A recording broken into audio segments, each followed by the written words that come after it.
benar. Semua masalah dan kesusahan yang telah seharusnya kita lalui, Tuhan Yesus telah selesaikannya di kayu salib. Amin. Yang diinginkan oleh Allah hanyalah iman, percaya kita kepada pengorbanan Yesus. Pengampunan itu sudah tersedia, kesembuhan itu sudah tersedia, dan keselamatan itu adalah karena semata-mata kasih, karunia, dan pemberian yang cuma-cuma kepada Allah. Saya katakan gereja GPPS, meskipun saya baru masuk 2 bulan ke Kalimantan Timur, kita datang jauh dari Malaysia.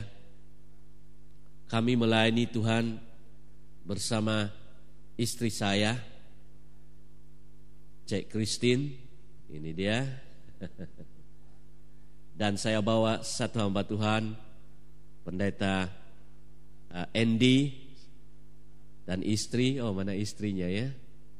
Sebagai satu tim kami, dia banyak membantu kami.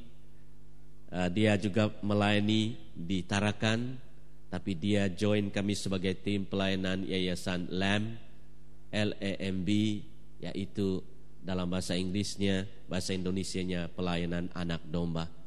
Kami melayani dalam wadah pelayanan ini untuk merangkul semua hamba Tuhan, semua gereja, dan juga anak-anak Tuhan yang hadir di sini. Jangan kaget, saya ke Kalimantan Timur atas arahan khusus daripada Roh Allah. Dan saya tahu kehadiran saya di sini dan kehadiran saudara dan saya di sini bukanlah secara kebetulan. Saya bertobat daripada seorang Kristen yang biasa-biasa dari gereja Katolik. Dari kecil lahir sebagai Kristen, dibaptis dalam gereja kami. Tetapi pada usia 17 tahun saja, barulah kami mengenali siapa itu Yesus Kristus sebagai Tuhan dan Juru Selamat. Dan terjadinya perubahan yang amat-amat besar. Terjadinya jamahan Tuhan yang begitu luar biasa dan hebat dalam kehidupan kami.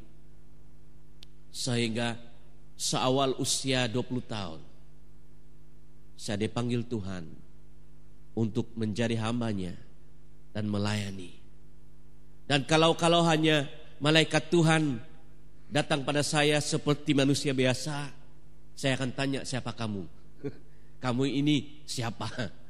Saya ini seorang yang tidak mudah percaya apa-apaan sih semua. Tetapi cara Allah memanggil kami sebagai hamba Tuhan adalah lewat pernyataan penglihatan, di mana saya ketemu Tuhan Yesus muka dengan muka, seperti mana Rasul Paulus dalam perjalanannya ke Damaskus, di mana apabila Yesus menangkap kita dan mengatakan, kau saya akan gunakan untuk kemuliaan namaku, maka kita tidak bisa bebas daripada panggilan itu. Dan dalam kehidupan saudara dan saya, jikalau saudara ingin melihat perubahan yang besar dan perubahan yang total yang besar dalam keluarga kita, generasi dan anak-anak kita, maka keluarga kita ini harus mengalami satu encounter daripada Tuhan, satu pertemuan khusus daripada Tuhan, satu jamahan kuasa Allah daripada Allah sendiri, dan satu jamahan dan sentuhan kuasa Roh Kudus. Apabila saudara ketemu Tuhanku Yesus Kristus, yang juga Tuhan dan Juru Selamatmu, hidup Anda akan berubah sama sekali. Bukan hanya setekat menjadi jemaat yang biasa. Bukannya sekat jemaat yang rasa tanggung jawabnya sebagai seorang Kristen hanya minggu ke gereja. Tapi saudara datang ke gereja dengan tujuan untuk menjadi saksi Tuhan. Amin. Menjadi saksi Allah. Apa yang Tuhan telah lakukan dan kerjakan dalam kehidupan saudara selama seminggu. Engkau akan menyaksikan mujizat Tuhan terjadi dalam usahamu. Mujizat Tuhan terjadi di dalam keluargamu. Mujizat Tuhan terjadi setiap hari kepada anak-anakmu. Karena engkau adalah anak Allah. Engkau dirubah oleh Tuhan. Dan setiap perjalanan Anda adalah merupakan mujizat Tuhan. Pagi tadi saya mengalami mujizat Tuhan. Bagi saya itu mujizat Tuhan. Kenapa? Karena Bapak Pendeta Cornelius malam katakan, Pak, kebaktian pagi kita ini dimulai pada jam 7 pagi. Nah, kalau di Kuala Lumpur biasanya jam 8 dan tempat-tempat lain jam 9. Jadi kami menginap di hotel. Saya bel Pendeta Andy, saya katakan Pak Pendeta Andy, nanti kamu jemput kami. Nah, itu saya harus belajar bahasa Indonesia. Kalau di Malaysia, ambil kami. Ambil kami, jemput kami jam 6.50 ya, jam 6.50 sebab 6.30 kami mau sarapan pagi. Sudah siap, kami sudah siap. Jam-jam 5.30 saya sudah bangun ya, berdoa, merenung-renung firman Tuhan, minta Roh Kudus Tuhan berbicara apakah yang saya perlu sampaikan pada pagi ini. Dan kami sudah siap sebelum 6.30. 6.15 kami sudah siap. Kami turun ke lantai 1 ya. Dan saya lihat biasanya di hotel itu ada kupon ya, kupon makan sarapan, breakfast, buffet breakfast pagi. Kita lihat ditulis tutup. Saya pikir-pikir apa sudah jadi? Ini kupon nih kalau guest breakfast mesti ada. Saya terus turun.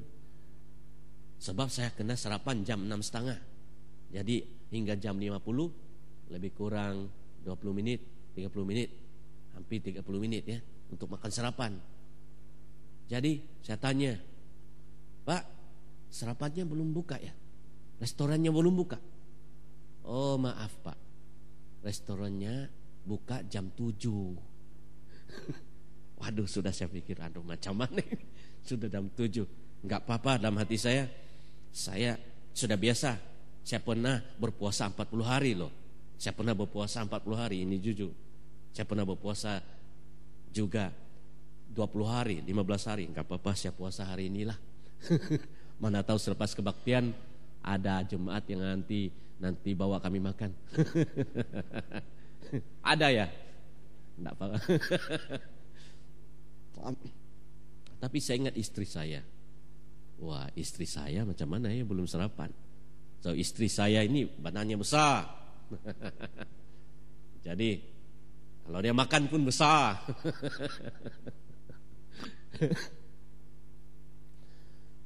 Itu hanya lelucon saja ya, humor-humor pagi. Jadi macam mana istri? Nanti Pak Andy datang, nanti dia coba kita nanti singgah sebentar semua ke gereja untuk makan sarapan pagi. Tapi Tuhan melakukan mujizatnya. Pak Andy sudah baru mau datang. Saya bel Pak Andy tidak jadi sarapan kami karena jam 7. Jadi ayo saja datang, jemput ya, ambil kami di sini. Jadi tidak lama kemudian Tuhan gerakan. Nah itu bagi saya mujizat, walaupun kecil mujizat. Baru saya dipanggil kembali, Pak tidak apa-apa, ada karyawannya sudah ada di sana, Bapak bisa makan. Ya kalau untuk bread, untuk roti saja silakan Pak. Wah, belum lagi jam 7 aku tengok sudah jam 6 sekitar 35, jam 6.40. Dan kami masuk, terima kasih, puji Tuhan. Itu sudah mujizat Tuhan bagi saya. Sebab kalau menurut protokolnya jam 7